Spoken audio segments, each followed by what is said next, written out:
For this video, we're just going to be taking a look at a packing list, or pretty much what items should you bring with you in your luggage. The reason we need to have this discussion is if you're looking around at all of your stuff, you're going to be kind of trying to figure out of the stuff that I'm going to keep, what am I having shipped and what is going to be in my luggage.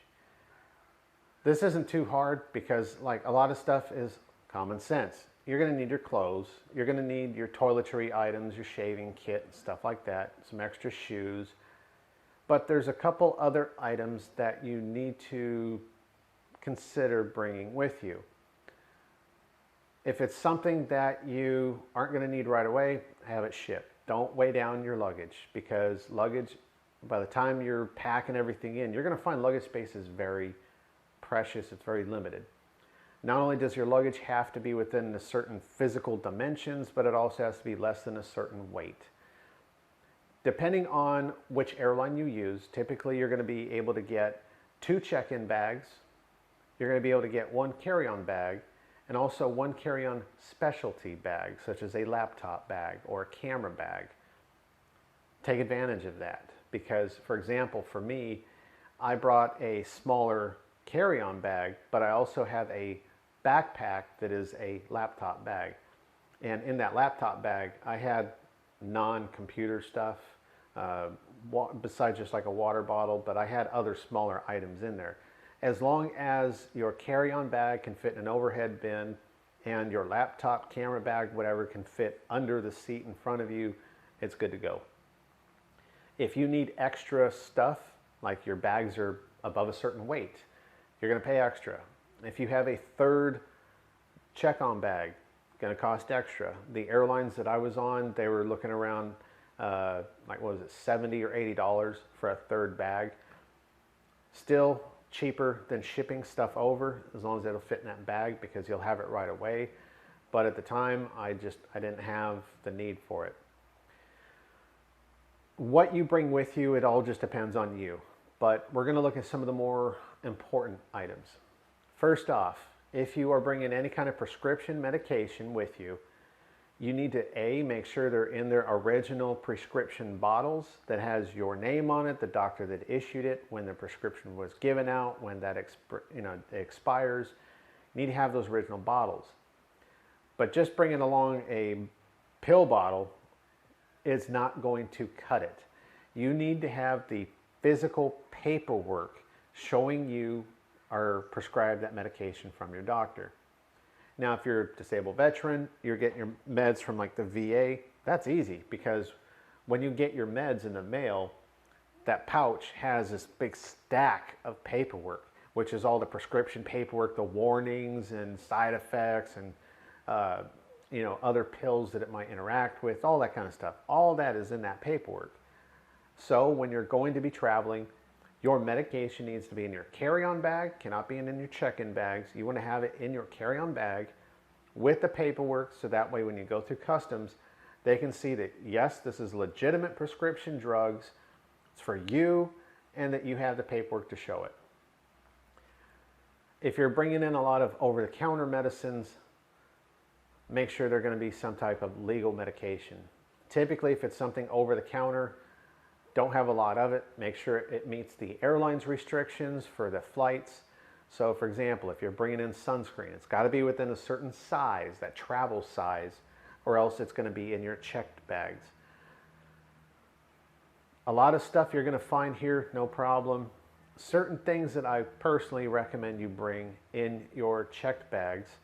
If you shave and instead of the foam, you prefer shaving gel, bring that. It's not as common to find here. A lot of it's going to be the shaving gel. If you like your razors, if it's not electric, if you use the disposable, replaceable blades, bring plenty of the replacement blades. Yes, you can find them here at drugstores. You can get some decent brand stuff. I had to go pick up a Gillette quad blade, whatever, something.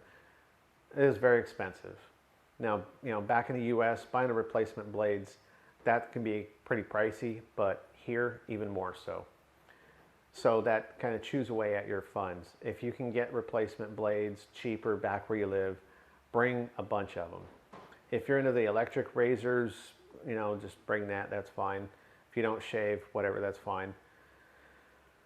Same thing if you want a good quality toothbrush. If you have your toothbrush you already use, bring that.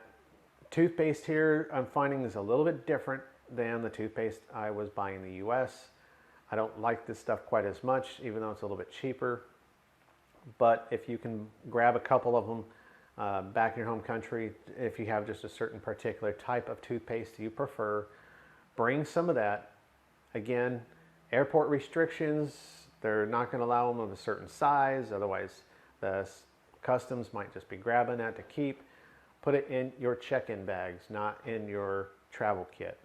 For your travel kit, you want everything to be within those small travel size things. Things that are going to be hard to find here are going to be like your expensive colognes, perfumes, deodorants, things like that. So all of your shaving and personal hygiene type stuff, try and bring that with you. And if it's over that certain size, again, I can't stress it enough. If it's over a certain size, put it in your check-in bag, not your carry-on, because if it's in your carry-on and it's over a certain size, yoink, they're just going to take that stuff. You're going to waste your money. Other things I would recommend is good quality towels. When I got here, I was thinking, you know, it's not too hard to find towels here. I brought one of my really good, nice towels. When I got here, staying at condos, hotels, and even going to the stores, the towels feel like a paper towel. Very thin. It doesn't feel like a nice, fluffy shower towel that I'm used to. They work, but it's not the same. It's just not as comfortable, I guess. Feels like you're trying to dry off with a t-shirt. So if you like those nice, bigger, fluffier, softer shower towels, and you got a couple of them, bring like 2 of those with you. The rest of them, throw in a box to have shipped over here later. Yes, you can go to the big ass malls, and there are going to be stores that are going to sell towels, but say Walmart. I go to Walmart and I'm able to buy one of these really good towels for $3 or $5. We're not talking super fancy towels, but just a decent quality towel. At most $5 for a towel. Here, for some of these higher quality towels, they want like $20. $20 to $30 for one good towel. Stupid. So I would recommend at least bring 1 or 2 of those good towels with you. If you really don't care, don't worry about it. Make sure you've got plenty of shoes. If you've got bigger feet, you know, Westerners, if you're over a size 10, I would say whatever shoes you normally have, bring that pair and go out and buy 1 more pair for later on. Because here, yeah, you go to some of the bigger malls, they'll have decent brands and stuff, but trying to find them in my size, it's always, sorry sir, out of stock, unavailable, don't have that size, whatever. It's just very difficult to find them in my size. Hell, even my flip-flop sandal things, I wear a size 11.5 to 12 shoes. And most of the time when I'm finding these, the biggest I can find is a size 10. What means is when you're wearing it, your foot, and then it ends up your heel hangs off the edge. These ones aren't too bad. These are size 11, and it took me over 6 months to find them this size. So shoes and stuff like that can be a little bit of an issue. If you want to bring a pair of just sandals or water shoes or something like that for comfort, you can do that. Or you're going to spend a little while possibly trying to find them. And again, it just depends on how lucky you get, which stores you go to, when you go there, etc.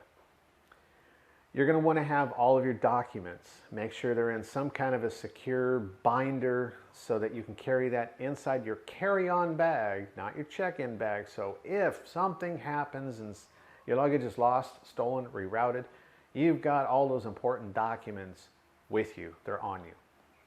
Don't try and risk all that stuff. As far as money goes, you want to bring with you a little bit of money, not a lot, but bring a little bit of your foreign money and bring the newest, freshest, unfolded, unbent bills you can find.